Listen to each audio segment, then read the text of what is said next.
Today, a call for action to fight a growing drug problem in Wisconsin.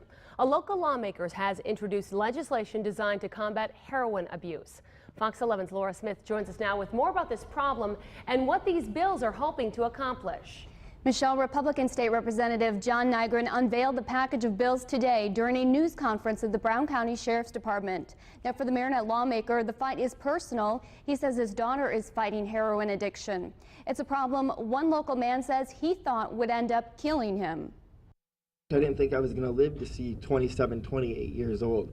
I had accepted the fact that I was going to die a junkie. Douglas Darby says for 10 years he was an addict. It started with the prescription pills. It started with marijuana use. It started when I thought it was fun. Law enforcement officials say that's not unusual with heroin addiction. The thing that leads people to heroin most often, and we're hearing this from treatment personnel as well, is prescription drugs, and that's particularly the narcotics. Brown County Sheriff's deputies are fighting the prescription drug problem, but they say there are roadblocks. When we did our follow-up investigations on prescription fraud and diversion of the opiate painkillers hitting the street, it was difficult to prove who actually picked them up. Republican State Representative John Nygren's package of bills includes requiring people to show an ID at the pharmacy. It's just another tool for law enforcement to be able to know where these prescription drugs that are potentially dangerous are going. Nygren's proposed legislation also includes what's called the 911 Good Samaritan Law.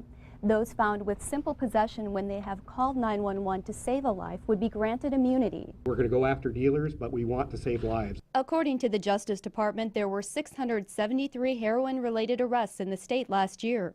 That's a 152% increase from the 267 arrests in 2008.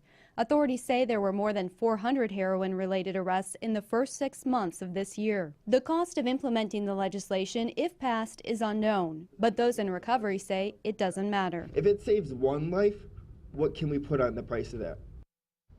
Now, other bills Nygren introduced today include equipping all first responders with the anti-heroin drug Narcan and changing the way drug disposal programs work.